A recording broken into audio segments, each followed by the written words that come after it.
selamat sore. Assalamualaikum warahmatullahi wabarakatuh. Ketemu lagi di live IG majalah Estetik Plus.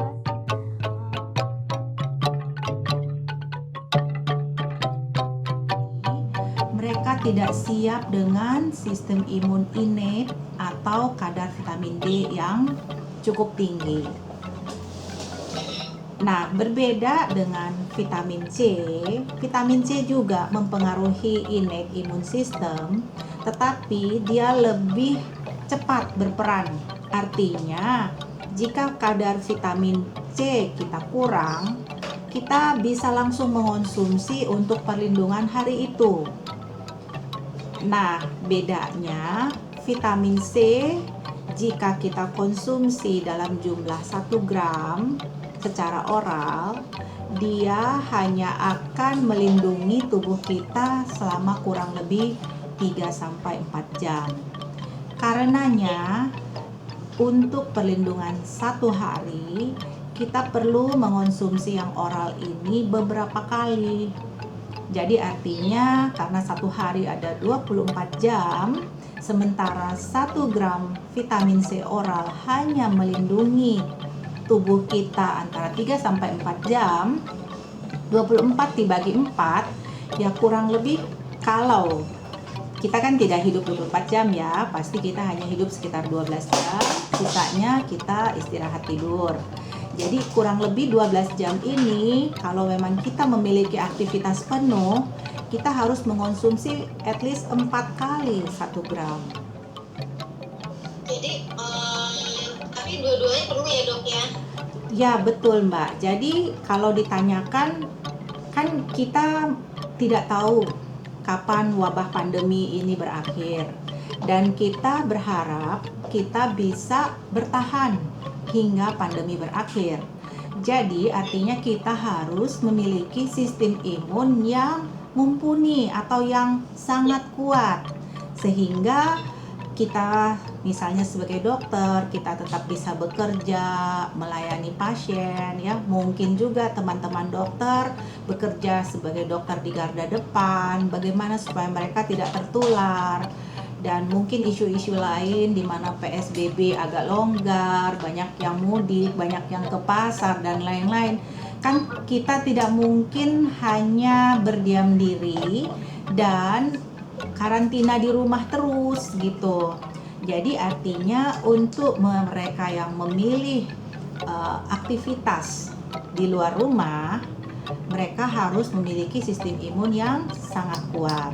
Karenanya peranan vitamin D dan vitamin C akan ikut memberi kontribusi terhadap kekuatan sistem imun yang kita miliki. Oke, dok, biasanya sih saya kalau minum kayak gini dulu, zaman dulu nih sebelum ada corona, itu paling sehari sekali saya selalu minum gitu. Terus kalau tadi dokter bilang 4 kali sehari, itu yang berapa mili ya dok? Iya. Yang berapa? Jadi begini Mbak, setiap kita konsumsi 1 gram katakanlah secara oral, itu yang masuk ke dalam darah kita tidak semuanya, karena ada banyak faktor yang lain seperti pencernaan ya, penyerapan. Jadi artinya mungkin dari 1 gram tersebut katakanlah hanya 200 mg yang masuk ke dalam darah kita dan yang bekerja bisa difungsikan oleh sistem imun kita untuk melindungi tubuh kita. Jadi kalau tidak musim corona itu biasanya tidak apa-apa. Tapi pada saat musim corona kita kan tidak tahu kalau kita beraktivitas apakah ini cukup aman untuk perlindungan kita atau perlu dikonsumsi berkali-kali. Memang kalau lagi bulan puasa kita tidak mungkin mengonsumsi vitamin C di siang hari, tetapi masih bisa kita konsumsi saat berbuka puasa dan sesudah sahur. Tapi sebentar lagi lebaran akan datang dan mungkin kita akan beraktivitas normal kembali. Sebenarnya di dalam tubuh kita ada yang bernama hormon kortisol.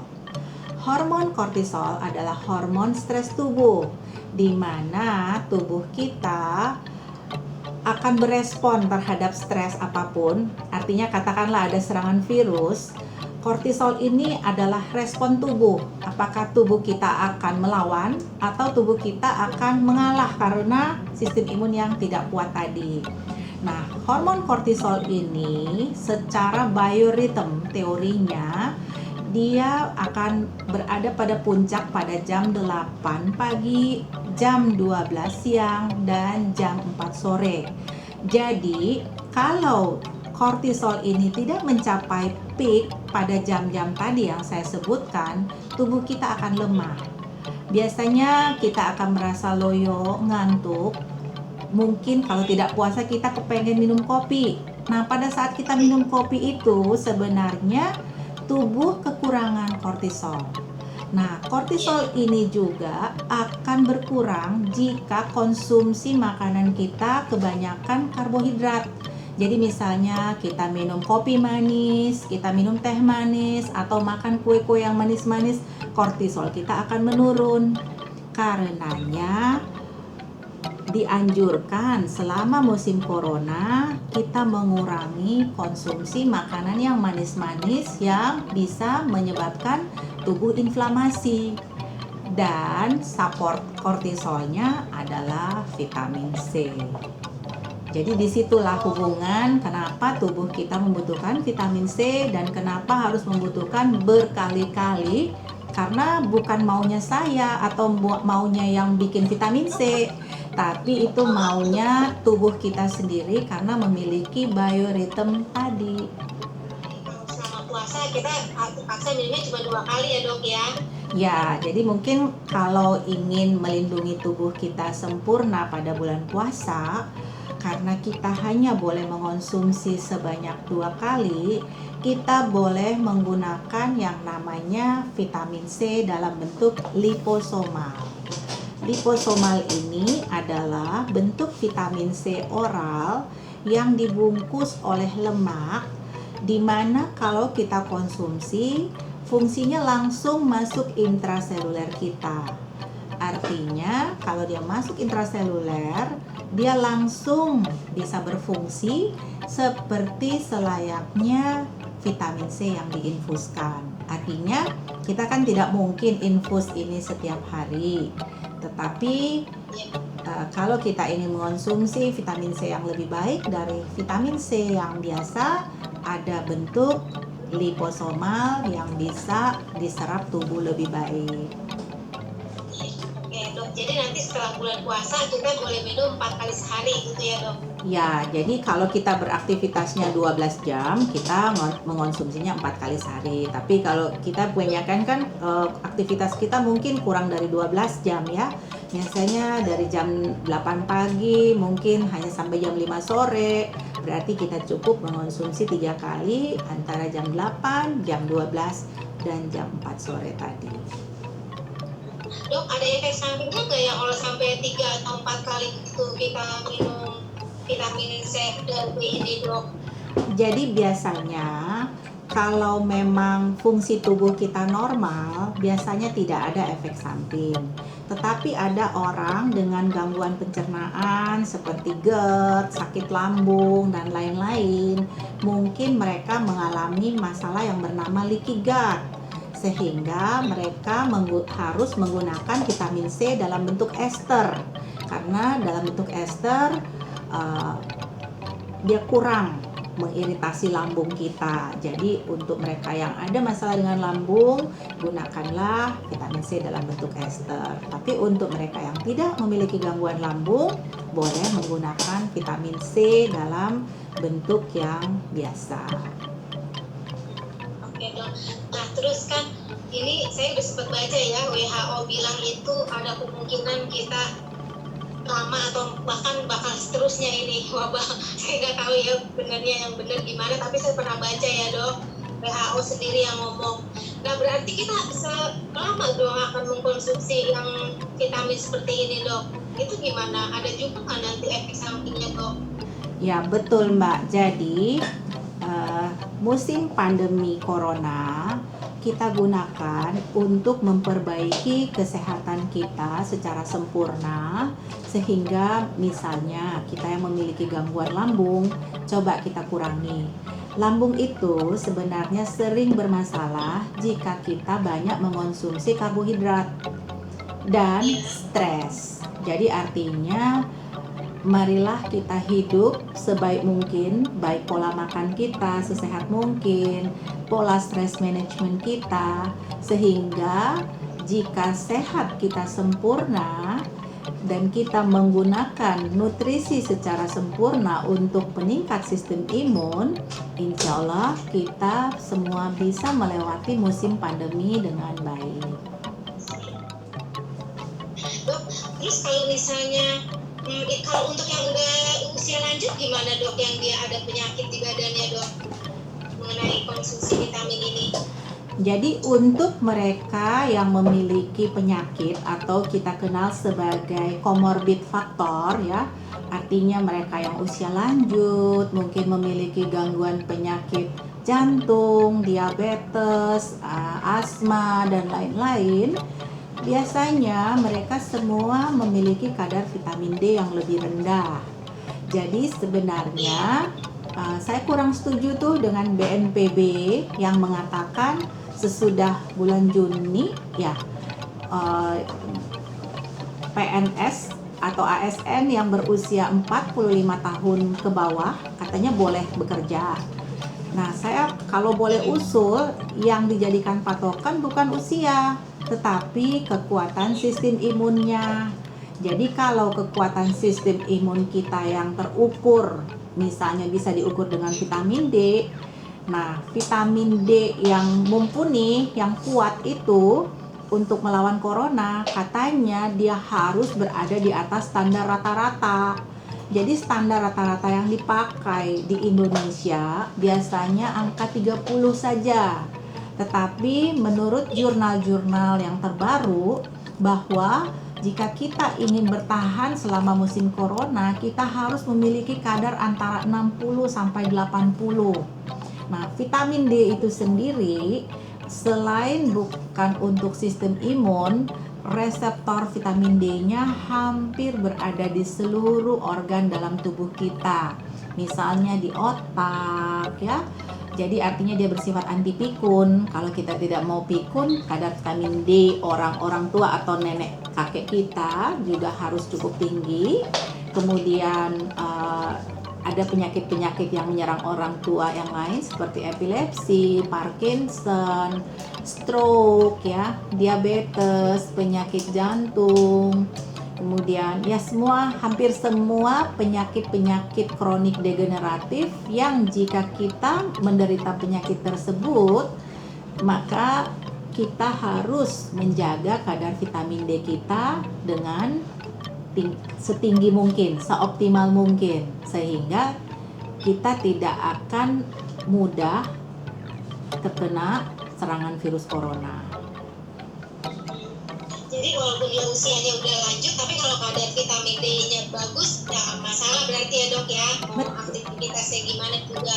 Ya betul, jadi artinya selama kita ingin beraktivitas ya, kecuali misalnya musim coronanya mau 1 tahun 2 tahun terus orang tua ini mau tinggal terus di rumah, ya silakan. Tetapi saya rasa tidak akan ada orang yang bisa tinggal di rumah kalau musim corona ini lebih panjang dari 3 bulan aja udah gerah ya. Jadi artinya lebih baik kita iya, jadi sekarang aja katanya orang udah gerah, udah keluar rumah ke pasar pengen cari baju lebaran katanya. Jadi ya sekarang di pasar siapa juga yang bisa mengatur social distancing atau di airport ya. Jadi yang bisa menjaga kita dari semua kemungkinan terburuk untuk terkena corona adalah sistem imun kita. Jadi karenanya ini ada yang bertanya, apakah masuk vitamin itu harus setiap hari? Iya. Jadi kayaknya baru gabung ini dok. Iya. Jadi boleh ditekankan, kita semua yang ingin bertahan di musim corona harus melakukan pemeriksaan kadar vitamin D. Jadi kita boleh pergi ke laboratorium terdekat, minta pemeriksaan yang bernama vitamin D25OH. Jadi dengan pemeriksaan itu kita akan tahu kadar vitamin D kita berapa. Kalau kadar vitamin D kita di bawah 10 atau antara 10 sampai 20, kita termasuk riskan untuk terkena virus corona. Jadi harus kita naikkan. Nah, untuk yang angkanya sangat rendah tadi antara 10 sampai 20 atau di bawah 30, kita harus konsumsi mungkin sekitar 15.000 unit per hari. Nah, jadi dosis ini tidak sama rata. Bukan berarti, oh saya mau minum vitamin D, berapa ya yang ada di pasaran, saya mau minum sama semua. Tidak sama. Karenanya kita harus lakukan pemeriksaan dulu. Nah, untuk mereka yang sudah memiliki kadar di atas 50, itu sudah berada di titik aman, boleh mengonsumsi sekitar 1.000 unit per hari. Tapi untuk yang lebih rendah dari 50, kita harus mengonsumsi minimal 10.000 unit per hari. Jadi makanya sebaiknya kita melakukan pemeriksaan itu untuk tahu apakah berapa banyak dosis yang harus kita konsumsi setiap hari. Kalau sudah rutin minum vitamin C, apakah perlu rutin injeksi vitamin C juga, Dok? Terus Nah, berapa kali berbulan? Kalau memang harus gitu, Dok.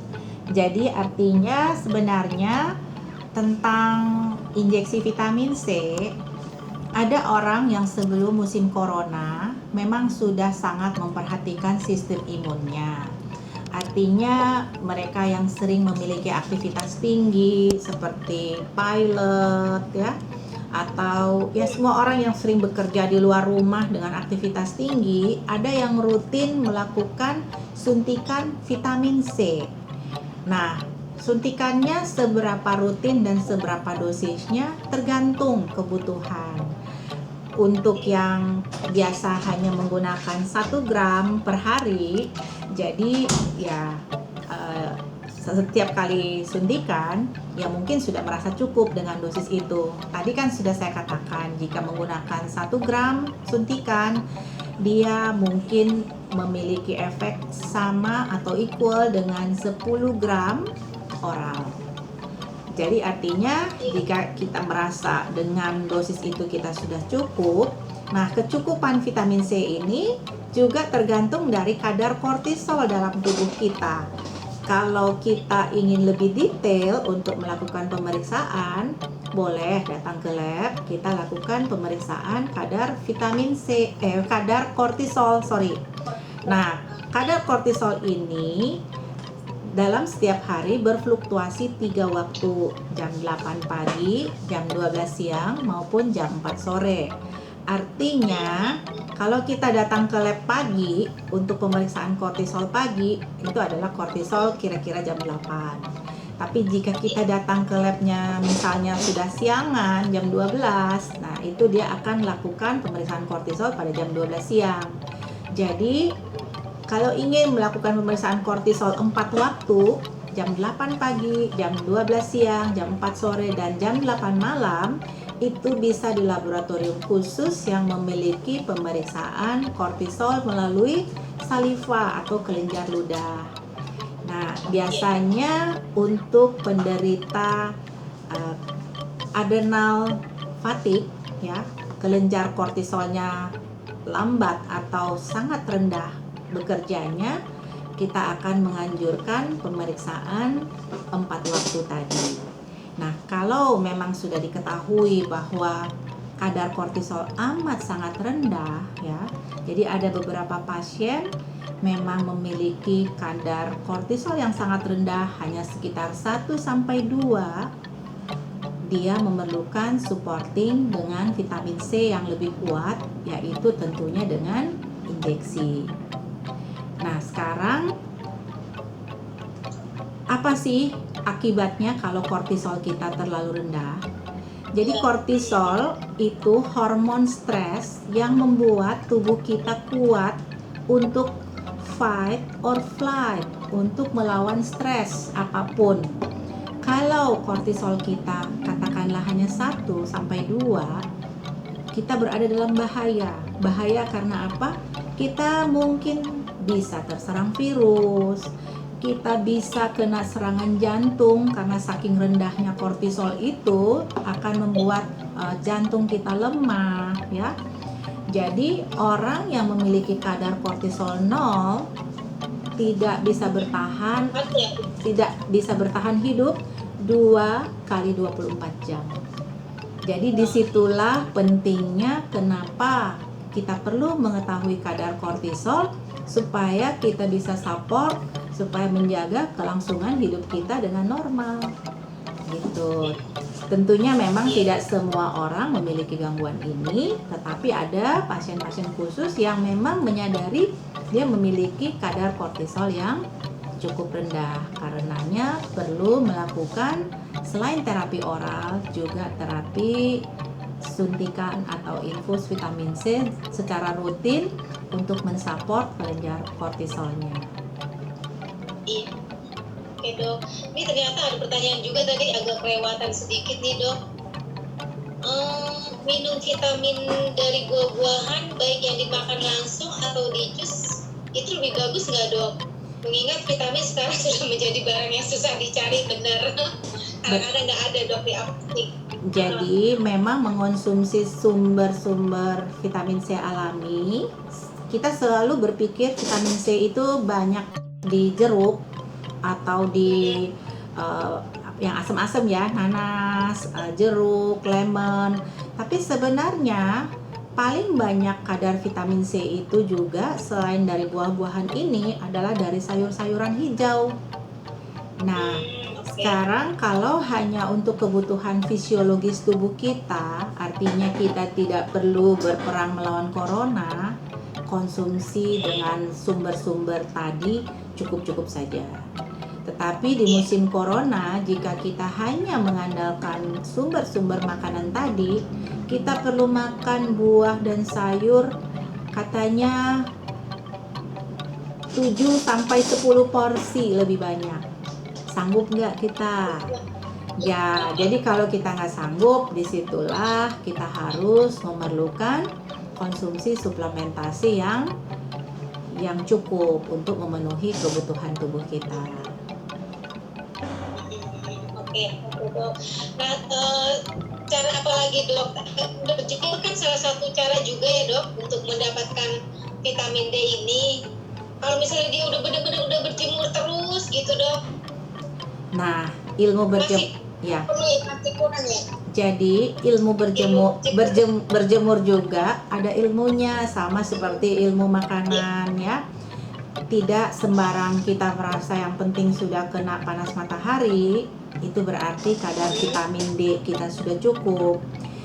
Jadi untuk sahabat-sahabatku yang mungkin menggunakan pakaian muslimah, cobalah kita melakukan pemeriksaan vitamin D karena ternyata vitamin D itu sangat rendah pada mereka yang menggunakan jilbab. Karena kan kita tertutup rapat ya. Jadi terus kita mungkin hanya kena panas waktu duduk di mobil. Sementara vitamin D itu tingginya ada pada kadar UVB. Sinar UVB ini tidak tembus kaca mobil, apalagi kaca mobil yang sudah menggunakan kaca Ray-Ban ya. Jadi udah pakai pelapis anti matahari. Jadi ya makinlah kita tidak terkena matahari. Tapi kemarin ada kawan-kawan saya dari dokter PDUI Jakarta Selatan, kita kan melakukan sampling pemeriksaan kadar vitamin D. Kebetulan teman-teman ini ada yang berjilbab dan mereka mengakunya, dok, selama musim pandemi udah gosong nih kita berjemur-jemur. Ternyata waktu diperiksa vitamin D-nya amat sangat rendah. Nah, memang kalau mau ikut cara kalau mau ikut cara berjemur yang benar, kita harus tidak boleh pakai baju ya, apalagi pakai jilbab. Jadi harus memang dengan lengan kita, ya punggung kita harus kena ya. Jadi ada anggota-anggota tubuh yang harus memang betul-betul terjemur. Dan kalau kita bisa download aplikasi D-Minder ya. Jadi ada di Play Store aplikasi yang bernama D-Minder, Delta Mama India November Delta Eco Romeo. Di situ aplikasinya akan memberikan panduan. Pertama dia akan tanya berapa kadar vitamin D yang kita miliki, dan jika kita ingin meningkatkan sebanyak mungkin, dia akan menganjurkan pada jam-jam berapa sebaiknya kita melakukan kegiatan berjemur kita. Nah, jadi dari situ kalau kita berada di Indonesia, kita biasanya dianjurkan kadar vitamin D itu paling tinggi sekitar jam 12 siang. Sekarang siapa yang mau berjemur di jam 12 siang terik panas matahari ya? Pastinya kita juga ogah ya, takut flek, takut hitam, takut tua ya. Jadi karena Nah, kalau kanker kulit harusnya katanya berjemur setiap hari. Kalau kita berjemur setiap hari, kita jadi kuli di pelabuhan, kemungkinan baru akan terjadi. Ya, jadi kalau kita hanya berjemur sebentar-sebentar, kanker kulit itu tidak akan terjadi. Jadi makanya sebenarnya tidak terlalu khawatir juga dengan berjemur, karena pasti kita tidak akan berjemur selama mungkin pada saat matahari terik dengan kadar UVB-nya. Nah sekarang kalau orang bilang boleh nggak sih aku pengen berjemurnya jam 7 sampai jam 9, ya boleh saja. Mungkin di situ yang didapatkan adalah UVA tapi bukan UVB. Jadi kita di situ mendapatkan kesehatan. Jadi kan kita pengen berolahraga pagi sambil dapat sinar matahari pagi, ya sah-sah saja. Tetapi untuk meningkatkan kadar vitamin D, ya kita harus mengambil jam di mana vitamin D cukup tinggi, itu baru berada pukul di atas 10 siang hingga pukul 2 siang. Nah kalau kita nggak sanggup berlama-lama, ya sesanggup kita saja, 5 menit, 10 menit, udah kepanasan dan takut gosong. Dan untuk mereka yang sudah lebih tua, karena kalau sudah tua kemungkinan vitamin D ini dirubah menjadi bentuk aktif itu kan di hati dan di ginjal. Mungkin hati dan ginjalnya sudah tidak sesehat orang yang muda. Artinya sebaiknya untuk mereka yang sudah tua tidak ada cara lain, kita harus mengonsumsi suplementasi vitamin D dengan dosis yang cukup tinggi. Jadi mudah-mudahan kita paham bahwa ada berjemur, tapi ada juga cara lain yang lebih cepat, yaitu dengan suplementasi. Cuma sayangnya harus kombinasi. Ya, paling ideal adalah kombinasi. Jadi kalau memang kadar vitamin D kita misalnya katakanlah udah di atas 30, kita untuk mencapai 50 itu tidak begitu sulit. Tapi kalau kadar vitamin D kita 10 sampai 20, untuk mencapai 50, waduh setahun berjemur mungkin baru bisa mencapai. Jadi kalau kita sudah biasa melihat kadar vitamin D, ya nanti sudah musim pandemi berakhir, ternyata vitamin D kita nggak sampai pada tingkat yang cukup ya. Jadi banyak sekali teman-teman kita yang merasa nggak perlu kok suplementasi itu, saya mau berjemur aja yang gratis gitu. Padahal kalau usia kita udah cukup lanjut ya, artinya bukan di usia di bawah 30 tahun, kita juga akan lambat untuk menyerap vitamin D dalam tubuh. Atau mungkin mereka yang gemuk ini biasanya memiliki kadar vitamin D lebih rendah, atau mereka yang sudah memiliki inflamasi di dalam tubuhnya. Apakah inflamasi itu berasal dari penyakit atau dari pola makan yang salah, stressful hidupnya, kurang istirahatnya. Jadi mereka-mereka ini memerlukan kadar vitamin D yang lebih tinggi. Jadi lebih baik kita evaluasi diri kita ini berada di mana, dan untuk melindunginya kita perlu apa. Jangan terlalu pelit terhadap diri sendiri, karena kadang-kadang untuk membeli sesuatu yang tidak terlihat, karena kesehatan itu intangible, tidak terlihat dari luar, kita tidak mau membeli vitamin yang cukup. Tetapi untuk baju, untuk tas, untuk sepatu, semua yang terlihat dari luar, kita tidak ragu-ragu mengeluarkan biaya yang cukup mahal untuk memamerkan semua apa yang bisa dipamerin. Nah, sehat itu adalah harta kita yang paling berharga. Ternyata hanya mereka yang memiliki sehat yang sempurna yang bisa melewati musim pandemi dengan baik. Berarti tadi itu ya dok, memeriksakan kadar vitamin D kita ke lab itu ya dok, salah satunya itu juga penting ya dok. Ya, betul. Tahu. Jadi memeriksakan kadar vitamin D adalah wajib untuk mereka yang ingin beraktivitas kembali sesudah mungkin mulai karantina 3 bulan yang lalu. Sekarang udah capek, saya mau kerja. Jadi selain kita menggunakan masker, cuci tangan, social distancing, sistem imun adalah faktor yang harus kita perhatikan. Itu paling penting itu ya dok ya. Betul. Jadi itu ya, saya jadi pernah baca penting gitu. Mbak Resti juga termasuk yang panik kan waktu awal musim pandemi.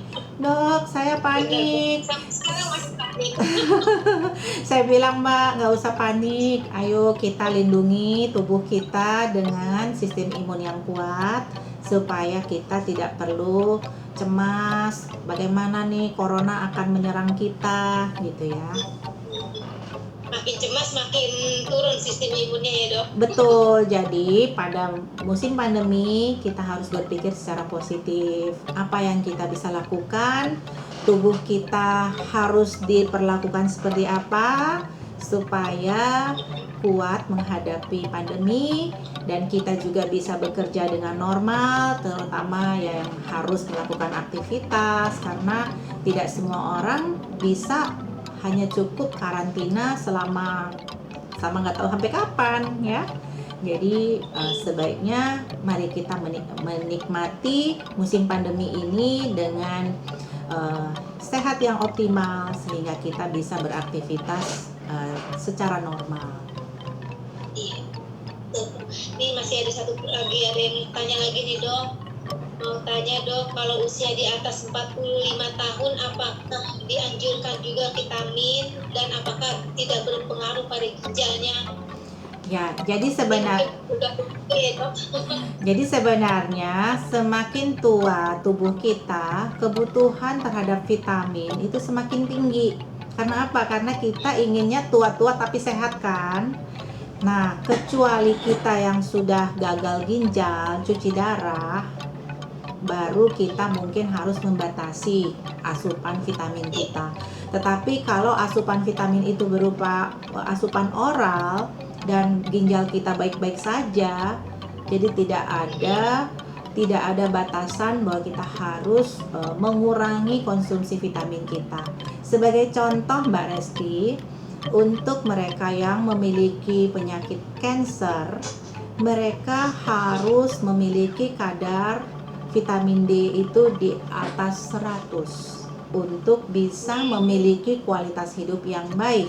Atau penderita kanker atau penderita autoimun yang ingin beraktivitas normal di musim pandemi, dia harus memiliki kadar vitamin D mendekati 100. Nah, kalau kadar vitamin D kita hanya 20, untuk mencapai tingkat 100 tadi itu sangat sulit.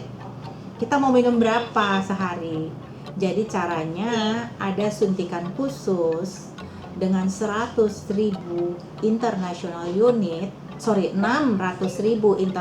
unit sekali suntik, di mana kalau kita suntikan pada pasien yang membutuhkan ini, dia mungkin akan mengalami kenaikan sekitar 20 selama 2 bulan. Jadi seandainya kadar kita cuma 20, kita suntik pun selama 2 bulan hanya naik 40, masih di bawah rata-rata. Jadi artinya dengan dosis yang sebegitu tinggi tadi, orang pun masih cukup aman. Jadi tidak perlu khawatir kalau hanya yang kita konsumsi 10.000, 20.000 unit dibanding 600.000 unit tadi secara injeksi, hanya menaikkan 20 dalam waktu 2 bulan. Nah, khusus untuk kita para wanita, Kenapa wanita? Karena wanita ini ada hormon yang berfluktuasi, yaitu estrogen, progesteron, dan lain-lain.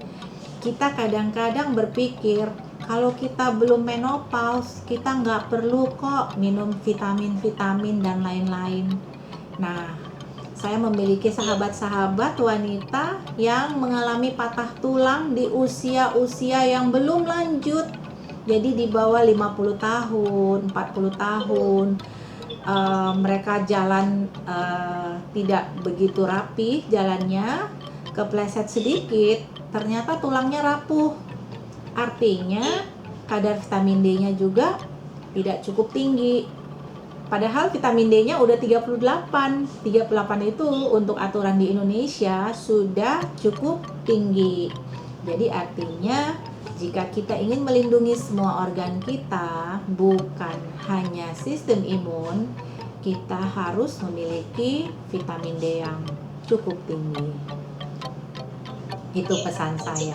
Ya, karena jika kita mau irit atau mau pelit kasarnya, kita tidak mau beli vitamin, dan yang patah tulang itu adalah tulang panggul kita, tulang terkuat, terbesar dalam tubuh kita. Nah, silakan kalau ditanya ke dokter ortoped, kalau mau ganti tulang panggul titanium, ditanyakan saja berapa ratus juta harganya. Jadi artinya marilah kita melindungi organ-organ tubuh kita, karena sehat yang optimal itu nilainya lebih tinggi dari uang yang kita miliki. Cuma sayangnya tidak banyak orang menyadari hal ini. Nanti kalau sudah patah baru, waduh, ternyata mahal juga ya ongkos untuk reparasi tulang. Gitu.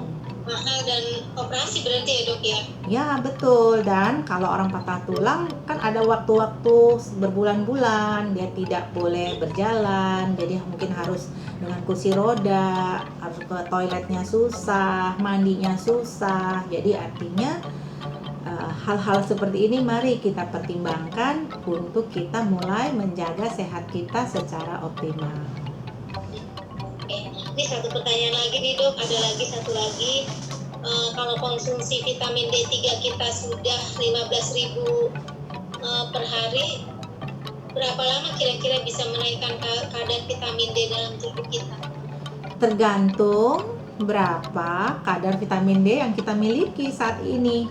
Jadi kalau tadi saya menganjurkan 15.000 unit itu jika kadar vitamin D kita mungkin di bawah 20 ya. Karena kalau di bawah 20, kalau dia minumnya hanya 1.000, ya setahun nggak naik-naik gitu. Jadi kalau kita mengonsumsi, boleh lakukan pemeriksaan lab vitamin D-nya antara 2 atau 3 bulan sekali untuk tahu berapa kadar vitamin D yang sudah kita capai, dan sebaiknya kita maintain di angka yang cukup, yaitu jika sudah berada di atas 50 atau bahkan selama musim pandemi kalau bisa antara 60 sampai 80. Lebih tinggi lebih baik karena lebih sempurna. Dia 100 ya dok? Ya, saya mau cerita sedikit tentang cerita sedikit menarik yang berhubungan dengan virus corona ini dok. Ya, jadi di masa musim pandemi ini saya punya pengalaman unik. Saya menghadapi 3 pasien atau 3 kasus yang menarik. Yaitu yang pertama, ada seorang ibu berusia 60 tahunan yang suaminya meninggal akibat penyakit COVID-19. Nah, ibu ini oleh keluarganya tidak mau dirawat di rumah sakit karena trauma si suami baru meninggal dengan COVID. Artinya mereka ingin, dok bisa nggak ibu ini biarpun COVID maunya dirawat di rumah, tapi tolong dokter berikan nasihat asupan apa yang bisa membuat sehatnya lebih cepat pulih daripada kalau masuk di rumah sakit. Ini menurut pandangan mereka loh, gitu ya. Jadi saya bilang oke. Jadi saya memberikan banyak sekali asupan nutrisi, antara lain multivitamin, N-asetilsistein yang tadinya orang berpikir itu hanya bersifat mukolitik atau pengencer dahak, tapi dia bersifat antioksidan kuat yang akan memacu produksi glutathione tubuh. Glutathione ini kalau rendah, tubuh kita akan kurang sehat. Kemudian selain itu saya juga memantau pemeriksaan laboratorium. Jadi ada banyak vitamin-vitamin lain termasuk oral vitamin C, selenium, magnesium, ya, zinc. Jadi itu adalah mineral-mineral yang dibutuhkan untuk meningkatkan sistem imun selama musim corona.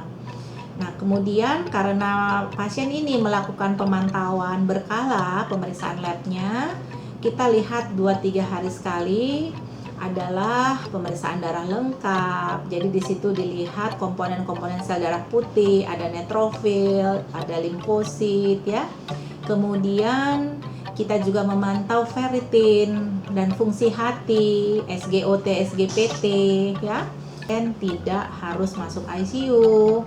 Pasien ada di rumah. Jadi walaupun karantina, dia karantinanya dipantau untuk semua terapi nutrisinya. Karantina sendiri di rumah berarti ya dok ya? Ya, jadi ya ini buat pengetahuan aja, sharing buat mereka yang mungkin memiliki keluarga yang sedang dalam karantina. Kita boleh meningkatkan asupan vitamin C dan vitamin D untuk ikut meredakan penyakitnya supaya lebih cepat sembuh atau lebih cepat keluar dari karantina. Iya. Ya dok, saya tadi kelupaan satu. Kalau untuk anak-anak gimana ya dok? Vitamin D ini perlunya seberapa banyak dok? Vitamin C dan D ini? Ya, jadi ada juga dosis untuk anak-anak. Jadi sekarang ini kan ternyata anak-anak juga tidak aman untuk COVID, ya. Ada anak juga yang menderita COVID, ada ibu hamil juga yang menderita COVID, ya. Jadi sebaiknya ternyata untuk dosis anak-anak kebutuhan vitamin D adalah 200 unit per kilogram berat badan. Jadi artinya jika anak itu memiliki berat 20 kilo, jadi dia harus konsumsi 4.000 unit. Jadi 4.000 unit yang tadinya dikira dosis untuk orang dewasa, ternyata dia hanya dosis untuk anak-anak yang ingin melindungi kadar vitamin D-nya secara optimal. Nah, demikian juga dengan kebutuhan vitamin C untuk anak-anak adalah separuh dari kebutuhan orang dewasa. Separuh ya dok ya? Iya. Gak apa-apa ya dok, masih punya. Ya, ternyata kalau kita memang mau sehat secara sempurna, ya kita harus meningkatkan semuanya, karena tadi ada kadar kortisol tubuh kita yang selalu membutuhkan support berupa vitamin C. Kalau yang untuk wanita hamil itu tadi gimana dok? Aman nggak vitamin C itu apapun mereknya gitu maksudnya? Nah, atau yang termasuk yang di mungkin injeksi gitu aman nggak dok? jadi sebenarnya vitamin D untuk ibu hamil dia harus juga memiliki dalam keadaan kadar yang cukup. Dan untuk itu dokter-dokter kandungan sudah aware, karena kalau vitamin D kita tidak cukup, kita tidak akan hamil atau infertil. Nah, begitu kita sudah hamil, kita pada saat hamil kan akan mengalami proses di mana janin yang kita kandung akan membentuk organ-organ termasuk tulang. Kebayang nggak seorang ibu hamil yang harus membagi kalsium tubuhnya untuk membentuk tulang-tulang si janin kalau vitamin D-nya tidak cukup. Jadi artinya mereka yang hamil pun biasanya sudah menyadari membutuhkan vitamin D yang lebih tinggi. Terus kalau ditanya apakah ibu hamil boleh melakukan suntikan vitamin C, harusnya sih ini tidak menjadi kontraindikasi jika memang membutuhkan. Kalau ditanya yang lebih baik, ya tentunya konsumsi vitamin C oral harus digunakan oleh para ibu hamil selama masa kehamilannya supaya dia tidak memerlukan yang dalam bentuk injeksi. Kalau cukup Ya, sudah ya dok ya? ya kalau sudah tercukupi ya tentunya Ya makanya kita sebaiknya tahu bagaimana kebutuhan kita supaya kita bisa melindungi sistem imun kita selama masa kehamilan. Waktunya sudah hampir habis, Mbak. Mungkin mau Ya, bagi-bagi hadiah? ya tadi untuk 5 ada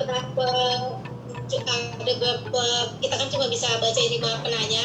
Yang lainnya silakan kalau mau konsul ke klinik dokter langsung silakan, boleh. Alamat klinik dokter di mana, Dok? Klinik Di JAAC berada di Hotel Grandika, lantai mezanin, Jalan Iskandar Syah 65 di depan Pasaraya Blok M, Jakarta Selatan. Iya, silakan kalau yang mau konsultasi yang belum sempat nanya sekarang langsung ke dokter Widya aja. Boleh ada sedikit tips nggak dari dokter untuk kita yang stres menghadapi virus corona ini, sebagai penutup aja sih, Dok? Jadi pesan saya untuk kita semua, mari kita gunakan musim pandemi corona untuk menjaga sehat kita lebih sempurna. Mungkin selama ini kita kurang memperhatikan kesehatan kita. Nah, mari kita gunakan waktu ini, dan khususnya kita yang sedang berpuasa. Sebenarnya metode puasa itu adalah metode yang paling baik membersihkan tubuh kita dari berbagai inflamasi yang terutama disebabkan oleh makanan yang salah, ya, makanan-makanan terlalu manis, terlalu banyak pengawet dan pewarna, ya macam-macam ya, processing food. Mari kita mulai memilah kembali atau memilih makanan asli, yaitu sayur buah yang tinggi kadar nutrisinya untuk perlindungan sistem imun secara sempurna. Nah, untuk yang ingin lebih sehat, jika berat badannya berlebih, ya, mari kita melakukan intermittent fasting. Kalau tidak namanya intermittent fasting, kita boleh melanjutkan puasa ini sesudah Lebaran. Apakah puasa Nabi Daud, apakah puasa Senin Kemis, sesuai dengan kemampuan kita. Karena apa? Ternyata dengan puasa kita sebenarnya lebih sehat, bisa menjaga kesempurnaan sehat kita. Jadi jangan biarkan musim corona ini berakhir tanpa manfaat buat kita. Marilah kita menjaga sehat kita agar lebih sempurna hingga akhir musim pandemi dan hingga akhir hayat kita nanti.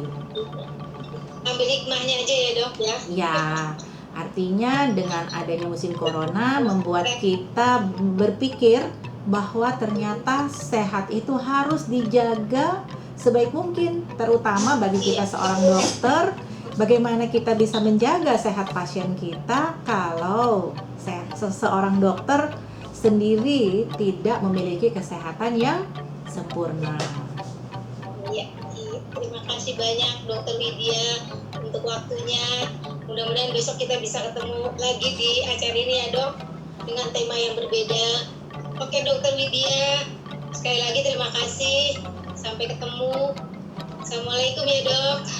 Waalaikumsalam semua teman sejawat dokter yang sudah mengikuti Instagram ini, dan siapa saja, mari kita mempertahankan sehat hingga sampai kapanpun. Ya, jangan di masa corona aja ya, Dok. Ya, jangan hanya masa corona, tapi sampai seumur hidup kita. Wassalamualaikum warahmatullahi wabarakatuh.